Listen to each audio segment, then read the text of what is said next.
Hello. In this video, we will provide you with a brief overview of some prominent murder personalities in America. You will get to know a group of infamous criminals who gained notoriety for their heinous and mysterious crimes.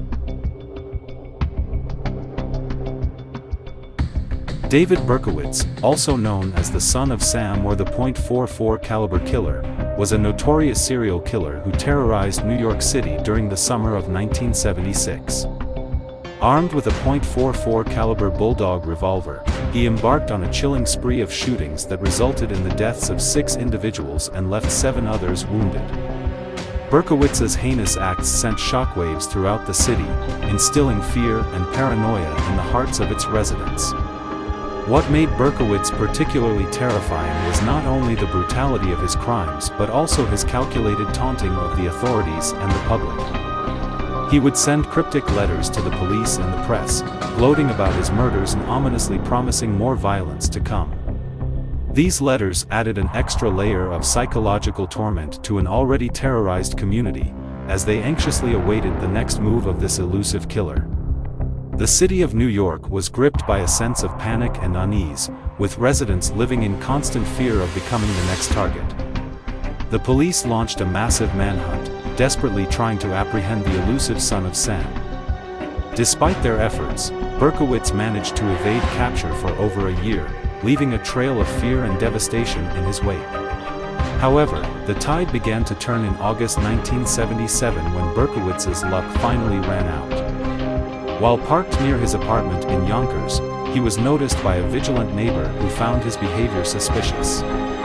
This neighbor alerted the police, leading to Berkowitz's arrest. The city breathed a collective sigh of relief as news of his capture spread, providing a small sense of closure to a community that had been living in fear for far too long. During his interrogation, Berkowitz confessed to all of the murders, shedding light on the twisted motivations behind his gruesome acts. He claimed that a demonic entity had possessed him, commanding him to kill. This revelation only added to the chilling mystique surrounding the Son of Sam case, as people tried to comprehend the depths of Berkowitz's depravity. In the aftermath of his arrest, David Berkowitz faced trial and was found guilty on multiple counts of murder. He was sentenced to 25 years to life in prison for each killing, ensuring that he would never walk free again. To this day, Berkowitz remains behind bars, a haunting reminder of the darkest chapters in New York City's history. The Son of Sam case serves as a stark reminder of the capacity for evil that exists within some individuals. It also highlights the resilience and determination of law enforcement and the community in the face of such horrors. While the wounds inflicted by David Berkowitz may never fully heal, the strength and unity of New Yorkers continue to shine through, proving that even in the face of darkness, there is always hope for a brighter tomorrow.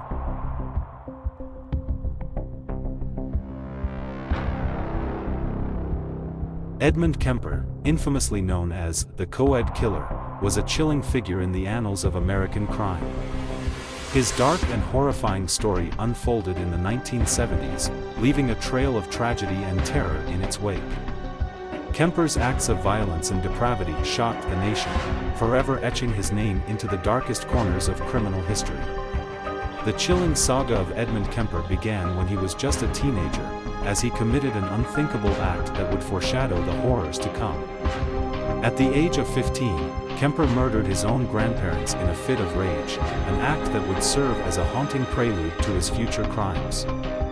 This early act of violence hinted at the darkness that lurked within the young Kemper, a darkness that would soon consume him entirely.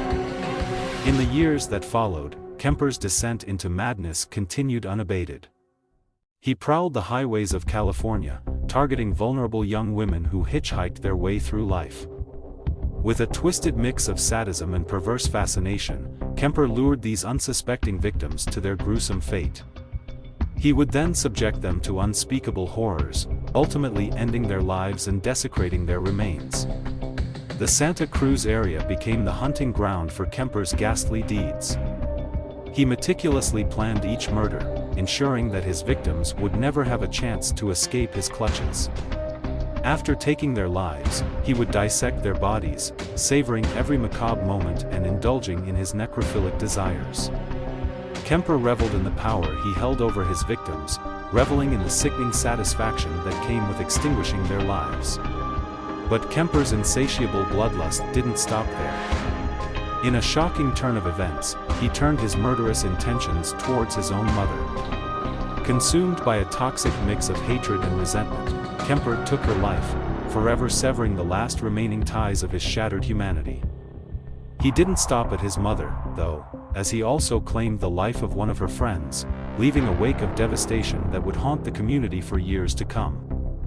In a startling turn of events, Edmund Kemper surprised the nation by turning himself in to the authorities. His surrender marked a turning point in his dark journey, as if he had grown tired of the grotesque dance he had been performing. The police took him into custody, and the chilling details of his crimes began to emerge, painting a horrifying picture of a man consumed by his own depravity.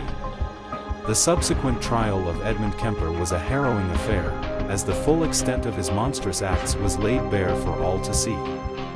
In November 1973, he was found guilty of 8 counts of murder. Despite his request for the death penalty, the court handed down a sentence of life imprisonment without the possibility of parole. The decision ensured that Kemper would spend the remainder of his days behind bars, his insidious presence forever removed from society. The legacy of Edmund Kemper serves as a chilling reminder of the darkness that can dwell within the human psyche. His crimes, fueled by a toxic mix of rage, sadism, and a desire for power, left a scar on the collective consciousness of a nation. The lives he took and the families he shattered will never be forgotten, forever etched in the memories of those who were touched by his malevolence. While Kemper's reign of terror has ended, the echoes of his atrocities continue to reverberate through time. His story stands as a stark warning, reminding us of the importance of vigilance and the constant battle against the darkness that can lurk within us all. The tale of the co-ed killer will forever serve as a reminder that evil can manifest itself in the most unsuspecting of individuals, and that the pursuit of justice and the protection of innocent lives must always remain at the forefront of our collective consciousness.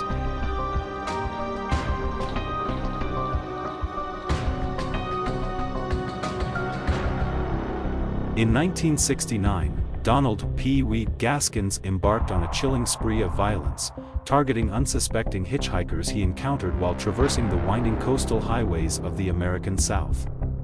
Engulfed by a sinister compulsion, Gaskins would pick up these innocent individuals only to subject them to unspeakable horrors.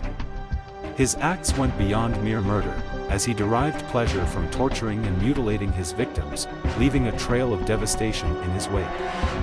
Astonishingly, Gaskins claimed responsibility for an estimated 80 to 90 deaths, cementing his position as one of the most prolific killers in American history. However, Gaskins' reign of terror came to a halt in 1975 when a criminal associate, burdened by guilt, decided to confess to the police. This associate revealed that he had witnessed Gaskins coldly snuff out the lives of 2 young men. The revelation led to Gaskins' arrest and subsequent trial. Ultimately, he was convicted of 8 murders, but the true extent of his malevolence may never be fully known. Initially sentenced to death, Gaskins' fate took a different turn when his sentence was later commuted to life imprisonment without the possibility of parole. Confined within the walls of a high-security prison, one might assume that Gaskins' reign of terror had finally ended. However, this assumption proved false. Unfathomably, Gaskins managed to commit yet another murder within the confines of his cell, taking the life of a fellow inmate.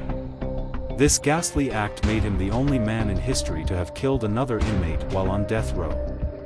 The chilling tale of Donald P. Wee Gaskins serves as a haunting reminder of the depths of human depravity. His insatiable appetite for violence and his ability to continue his reign of terror even from behind bars make him a figure etched in the annals of criminal history, forever shrouded in darkness and infamy.